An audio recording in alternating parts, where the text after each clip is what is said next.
오늘 주신 하나님의 말씀은 히브리서 4장 14절에서 16절까지 말씀입니다. 같이 봉독하겠습니다. 그러므로 우리에게 큰 대제사장이 계시니 승천하시니 곧 하나님의 아들 예수시라. 우리가 믿는 도리를 굳게 잡을지어다. 우리에게 있는 대제사장은 우리의 연약함을 동정하지 못하실 리가 아니요 모든 일에 우리와 똑같이 시험을 받으신 이로되 죄는 없으시니라. 그러므로 우리는 긍휼하심을 받고 때를 따라 돕는 은혜를 얻기 위하여 은혜의 보좌 앞에 담대히 나아갈 것이니라. 오늘은 큰 대제사장이신 예수 그리스도라는 제목으로 하나님 말씀 전하겠습니다. 오늘 본문에서는 큰 대제사장이 등장합니다. 대제사장이라는 말이 제사장 중에서도 큰 제사장이다라는 뜻인데 그 대제사장보다 더 큰 대제사장이 있다는 말입니다. 자, 왜 이렇게 말을 했을까? 히브리서를 받는 당시의 성도들은 이미 구약 성경을 잘 알고 있다고 말씀을 드렸듯이 대제사장이 누구고 어떤 역할을 하고 있는지 알고 있었습니다. 일단 대제사장은 특정 가문의 후손들만 할 수 있었습니다. 매년 잡은 제물과 짐승의 피를 가지고 지성소에 들어가서 백성들의 죄를 대속하는 역할을 히브리서를 받은 이 성도들은 다 알고 있었습니다. 그런 인간 대제사장과 구별하기 위해서 큰 대제사장이다라는 표현을 사용하고 있는 겁니다. 그러면 큰 대제사장이신 예수님은 어떤 분인가? 두 가지로 소개를 하고 있죠. 본문 14절에 보면 그러므로 우리에게 큰 대제사장이 계시니 승천하시니 곧 하나님의 아들 예수시라. 우리가 믿는 도리를 굳게 잡을지어다. 그 큰 대제사장은 첫 번째로 승천하신 분이다라고 합니다. 승천, 우리는 승천에 대해서 잘 알고 있습니다. 사도행전 1장 9절 이하의 말씀에 이 말씀을 마치시고 그들이 보는데 올려져 가시니 구름이 그를 가리어 보이지 않게 하더라. 올라가실 때에 제자들이 자세히 하늘을 쳐다보고 있는데 흰옷 입은 두 사람이 그들 곁에 서서 이르되 갈릴리 사람들아 어찌하여 서서 하늘을 쳐다보느냐. 너희 가운데서 하늘로 올려지신 이 예수는 하늘로 가심을 본 그대로 오시리라 하였느니라. 이 말씀이 예수님이 승천하신 현장에 대한 기록입니다. 그렇다면 다 알고 있는 이 사건을 다시 상기시키기 위해서 승천하신 이다 이렇게 소개를 하는 것인가? 히브리서 9장 11절과 12절에 보면 그리스도께서는 장래 좋은 일의 대제사장으로 오사 손으로 짓지 아니한 것 곧 이 창조에 속하지 아니한 더 크고 온전한 장막으로 말미암아 염소와 송아지의 피로 하지 아니하고 오직 자기의 피로 영원한 속죄를 이루사 단번에 성소에 들어가셨느니라.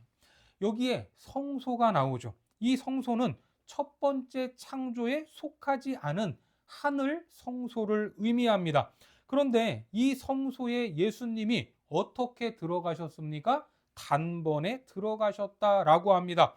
단번이라는 말은 일회적인 것을 의미하지만 그렇게 단번에 들어가신 사건이 한 번만 효력이 있는 것이 아니라 영원성을 가지고 지금까지도 그 효력이 지속되고 있는 상태다라는 것입니다.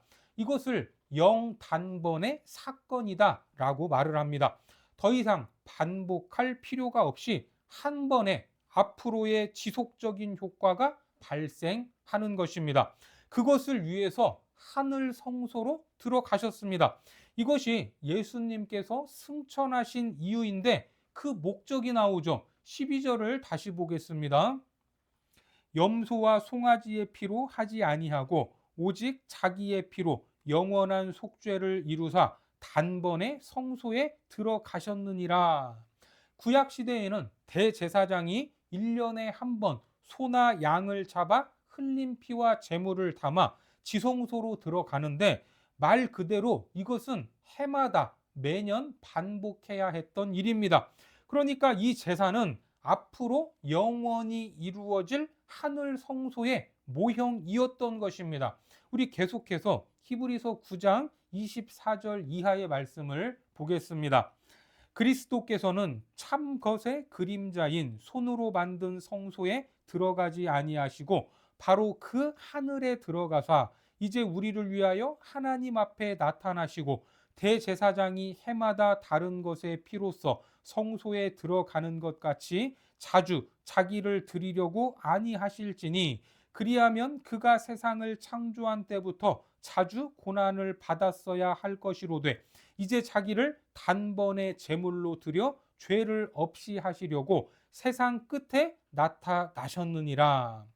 그러니까 예수님의 승천은 그냥 하늘로 올라가신 단순한 사건이 아니라 하늘의 성소에 들어가셔서 우리의 구원을 완성한 자기 몸을 제물로 드리기 위해 지성소로 들어간 것입니다. 그것이 승천입니다. 그러니까 멋진 장면을 보여주기 위한 퍼포먼스가 아니라 영적인 목적을 이루기 위해서 승천하신 겁니다.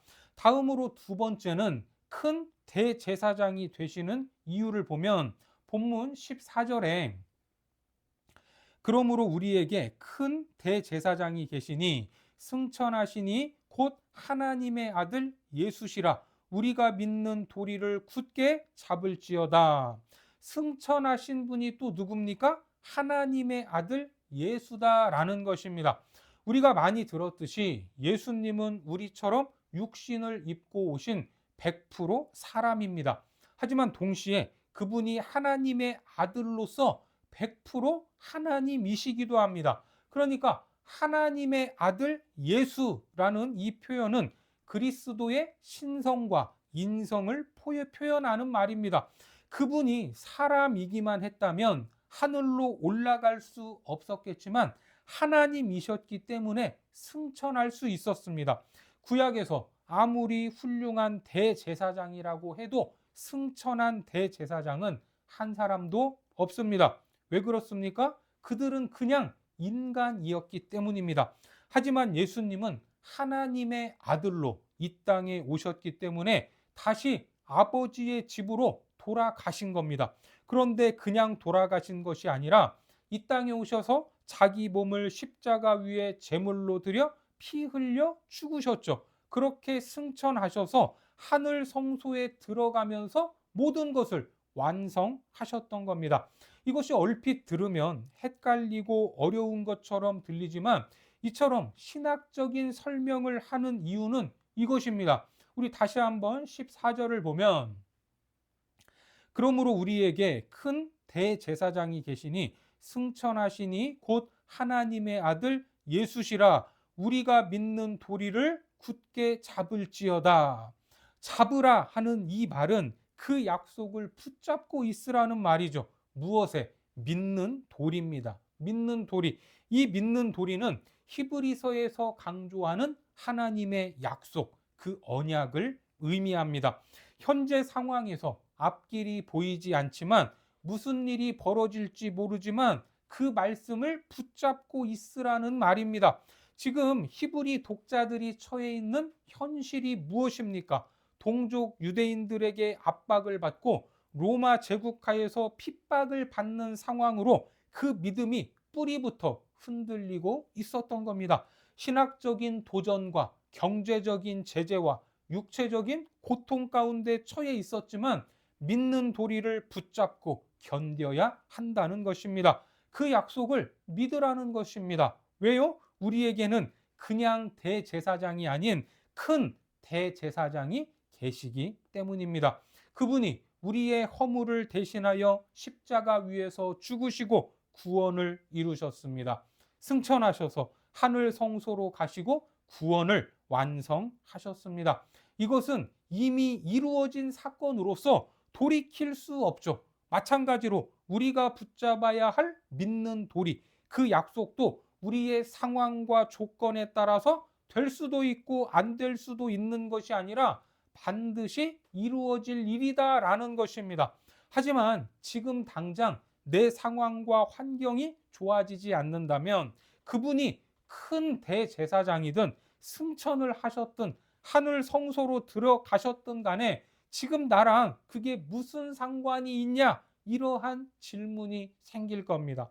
너무나 뜬금이 없다라는 생각이 들 수 있습니다. 너무 현실성이 떨어진다라는 것입니다. 그래서 15절에 보면 이렇게 말씀하고 있죠. 우리에게 있는 대제사장은 우리의 연약함을 동정하지 못하실 리가 아니요 모든 일에 우리와 똑같이 시험을 받으시니로되 죄는 없으시니라. 어떻습니까? 우리에게 있는 대제사장, 그분은 우리의 연약함을 동정하는 분이십니다.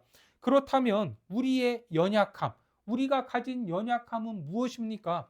헬라 말에서 연약함이다라고 하면 대개 세 가지 정도로 볼 수 있는데 질병을 앓고 있을 때 연약하다라고 합니다. 그리고 미숙한 것도 연약한 것이고 한계를 가지고 있는 것도 연약함입니다. 그렇다면 오늘 본문에 나오는 연약함은 어느 것에 가깝습니까? 그렇습니다. 한계가 있다는 것입니다. 한계가. 왜 이 연약함을 언급하고 있는가? 예수님께서 인간으로서 가졌던 시간을 설명하기 위해서입니다. 예수님이 하나님의 아들이시지만 성육신 하시면서 스스로 인간의 연약함, 그 한계 속으로 들어오신 것이죠. 그래서 예수님도 아기로 이 땅에 오셨고 어린 시절에 성장기도 겪어야 했습니다. 누가복음 2장 52절에 예수는 지혜와 키가 자라가며 하나님과 사람에게 더욱 사랑스러워 가시더라. 말구유에 누우신 아기 때부터 다 알고 계신 것이 아닙니다. 다 알고 있으면서 모른 척 한 것이 아니라 스스로를 인간의 육신과 피조 세계로 제한을 시키시고 우리와 똑같이 배우면서 자라났던 것입니다. 그래서 우리와 똑같은 약함을 가지고 계셨습니다. 밥을 안 먹으면 예수님도 배가 고팠습니다. 슬픔의 현장 앞에서는 예수님도 눈물을 흘렸습니다. 화가 나는 일 앞에서는 분노하시기도 했습니다. 수많은 죄의 유혹 앞에 섰지만 그것은 우리와 다르게 다 이겨내셨습니다. 그래서 그분은 죄가 없으신 분입니다. 우리는 하나님의 아들이니까 당연히 이겨내야 되는 것 아닌가 이런 생각을 하겠지만 하나님으로서가 아니라 한 인간으로서 이겨내셨다라는 걸 우리는 알아야 합니다. 우리가 가진 자연적인 욕구가 있었지만 예수님은 사람으로서 그 모든 욕구를 절제하고 제어하셨던 겁니다. 왜요? 우리와 똑같은 인간이기 때문입니다. 그래야만 우리와 똑같은 조건, 한계가 있는 상황에서 모든 죄를 이기셨기 때문에 그분이 완전하고 온전한 제물이 될 수 있는 것입니다. 전지전능한 하나님으로 죄를 이기신 것이 아니다라는 것을 여러분 기억하시기 바랍니다. 우리의 연약함 속으로 들어오셔서 이기셨기 때문에 어떻습니까? 우리의 연약함을 아시고 그것을 동정할 수 있는 것입니다. 이 동정은 사람이 가진 동정의 한계와는 다릅니다. 우리가 할 수 있는 동정은 함께 울어주는 것밖에 없죠.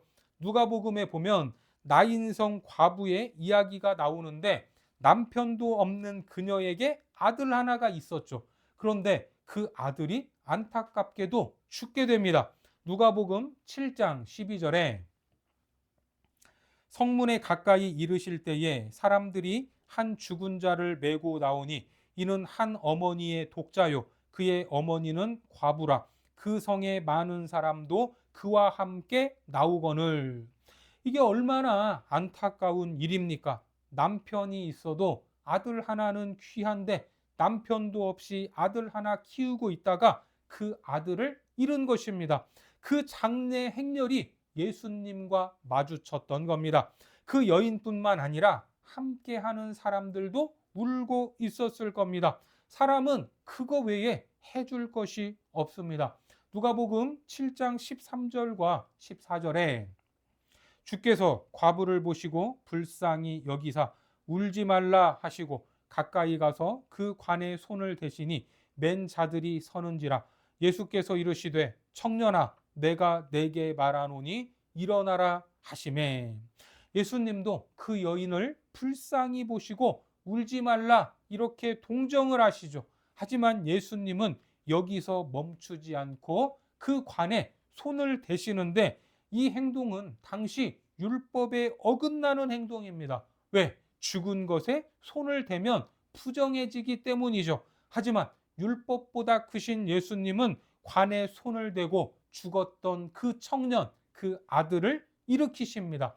인간은 함께 울어주며 위로하는 것이 전부였지만 그 여인에게 가장 완전한 동정, 완전한 위로가 있다면 무엇입니까? 결코 있을 수 없는 일이지만 죽은 아들이 살아나는 것입니다. 하지만 한계가 있는 인간은 그렇게 할 능력이 없었지만 예수님은 아니었습니다. 누가복음 7장 15절에 죽었던 자가 일어나 앉고 말도 하거늘 예수께서 그를 어머니에게 주시니. 세상 누가 같이 울어줘도 메울 수 없었던 그 여인의 마음을 그 아들을 살려서 그 품에 안겨 주셨던 것입니다. 이것이 완전한 동정입니다. 다시 15절 말씀을 보시면 우리에게 있는 대제사장은 우리의 연약함을 동정하지 못하실 리가 아니요 모든 일에 우리와 똑같이 시험을 받으신 이로되 죄는 없으시니라. 예수님은 이 땅에서 모든 일의 시험을 우리와 다 함께 겪었다라고 말합니다. 그래서 주님은 우리의 눈물을 아시죠. 우리의 약함도 아시고 우리의 못남도 아십니다. 그렇기 때문에 우리가 마주하는 모든 일에 동정해 줄 수 있는 유일한 분입니다. 그분이 우리의 구원자요 구세주이심을 믿으시기 바랍니다. 그런데 15절은 그 사실을 부정적으로 표현을 하고 있습니다. 나는 약속을 잘 지켜. 나는 약속을 절대로 어길 사람이 아니야. 여러분 어떤 표현이 더 강하게 느껴지십니까? 부정문이 훨씬 더 와닿기 때문에 이렇게 표현을 하면서 강하게 강조하고 있는 것입니다. 마지막으로 16절에 보시면 그러므로 우리는 긍휼하심을 받고 때를 따라 돕는 은혜를 얻기 위하여 은혜의 보좌 앞에 담대히 나아갈 것이니라. 우리가 받아야 할 것이 바로 이 긍휼함입니다. 이것이 전제되지 않으면 인간은 아무것도 아닙니다. 신앙의 핵심은 하나님께 긍휼함을 입는 것이고 그것을 고백하는 것입니다. 우리는 이 말씀을 기도할 때 인용하는 경우가 많죠. 그렇죠. 물론 기도할 때 이렇게 해야 하는데 오늘 본문 전체로 보면 무엇을 붙잡고 나아가야 합니까? 믿는 도리, 하나님의 말씀을 붙잡고 기도하라 이 말입니다. 그러면 때를 따라 돕는 은혜를 얻을 수 있습니다. 물론 우리의 필요를 위해서 나가는 것이죠. 그런데 16절만 보면 16절만 딱 떼놓고 보면 우리가 무엇인가 필요할 때마다 필요한 것을 얻기 위해서 은혜의 보좌 앞으로 나아가는 말씀 이것으로 이해하기가 쉽습니다. 물론 그런 차원에서 하나님 앞에 나아가도 문제될 것은 없지만 사실 우리에게 어떤 필요가 있다는 것은 누가 더 잘 알고 계시죠? 하나님이 우리보다 더 잘 알고 계십니다. 마태복음 6장 31절과 32절에 그러므로 염려하여 이르기를 무엇을 먹을까 무엇을 마실까 무엇을 입을까 하지 말라. 이는 다 이방인이 구하는 것이라. 너희 하늘 아버지께서 이 모든 것이 너희에게 있어야 할 줄을 아시느니라. 우리의 삶에서 분명히 필요한 일, 무엇인가 필요가 생기는데 중요한 것은 그 필요를 가장 정확히 아시는 분은 하나님이시다라는 말이죠. 우리는 여전히 죄성이 있기 때문에 내가 정말 필요한 것인지 나의 욕망이 원하는 것인지 구별하지 못할 때가 있습니다. 그렇죠. 하지만 하나님이 보시기에는 그것을 지금 주면 우리가 망가질 수 있기 때문에 주시지 않을 때가 있습니다. 이해가 되시죠? 우리는 그거 없으면 죽을 것 같고 하나님은 지금 주면 우리가 죽는다는 것을 아시고 그러면 우리는 왜 안 주느냐고 따지고 왜 우리의 필요를 채우시지 않느냐고 원망할 때가 있습니다. 하지만 가장 정확한 때를 아시는 분이 누구십니까? 하나님이십니다. 그래서 때를 따라 돕는 은혜다 이렇게 말씀하는 겁니다. 그래서 어떤 분은 기도는 하나님의 긍휼을 입는 가장 적극적인 삶의 방식이다 이렇게 표현하기도 합니다. 또 기도 없는 사람만큼 교만한 사람이 없고 기도하며 살아가는 사람만큼 겸손한 사람이 없다고 말합니다. 그렇습니다. 기도 없이 살아간다는 것은 자기 인생의 주체가 자기 자신이라는 말입니다. 자기가 주인입니다. 우리가 하나님께 기도하는 것은 어떤 문제든 주님의 긍휼과 주님의 은혜가 없이는 안 됩니다라는 고백을 하는 것으로 모든 주권을 주님께 내어 맡기는 것입니다. 그래서 기도 없는 인생은 교만한 인생이고 기도하는 인생은 겸손한 인생입니다. 기도하면서 내 뜻을 내려놓고 하나 아버지의 뜻으로 우리의 심령을 채워가야 할 것입니다. 그렇게 은혜의 보좌, 하나님의 통치와 심판과 영광이 시작되고 마무리되는 곳, 그 보좌 앞으로 나아가야 합니다. 그 보좌 앞으로 나아갈 때 어떻게 나아가라고 합니까? 담대하게 나아가라고 합니다. 누구처럼? 성경에 나오는 한 가지 예를 들면 탕자처럼 나아가야 합니다. 아버지의 얼굴을 볼 면목이 없고 도무지 뭐라고 변명할 말이 없지만 그분이 내 아버지니까, 그분이 내 아버지가 되시니까 그냥 나아가는 것입니다. 누가복음 15장 18절과 19절에 보면 내가 일어나 아버지께 가서 이르기를 아버지 내가 하늘과 아버지께 죄를 지었사오니 지금부터는 아버지의 아들이라 일컬음을 감당하지 못하겠나이다. 나를 품꾼의 하나로 보소서 하리라 하고, 탕자는 면목이 없었지만 아버지의 자비, 아버지의 긍휼, 아버지의 사랑에 자기의 운명을 걸었습니다. 이것이 지혜로운 것입니다. 우리 역시 어떠한 상황에 처할지라도 나의 운명을 누구에게 걸어야 합니까? 하나님 아버지께 걸어야 합니다. 그 말씀을 붙잡는 것입니다. 이것이 진정 성공하는 인생임을 믿으시기 바랍니다. 오늘도 이 말씀을 붙잡고 겸손하게 하나님 앞에 우리의 인생을 맡겨드리는 복된 한 주간이 되기를 주님의 이름으로 축원합니다. 기도하겠습니다. 하나님, 우리에게 큰 대제사장이 계셔서 하늘 성소에서 영원한 속죄를 이루신 그 은혜를 믿습니다. 우리의 연약함을 아시고 동정하시는 주님을 의지하오니 우리의 한계와 부족함 속에서도 담대히 은혜의 보좌 앞으로 나아가게 하시고 때를 따라 돕는 은혜를 얻게 하여 주옵소서. 무엇보다 우리의 필요를 가장 잘 아시는 하나님께 모든 것을 맡기며 기도하는 겸손한 삶을 살게 하시고 믿는 도리를 굳게 붙잡고 승리하는 인생 되게 하여 주옵소서. 예수님의 이름으로 기도드립니다. 아멘.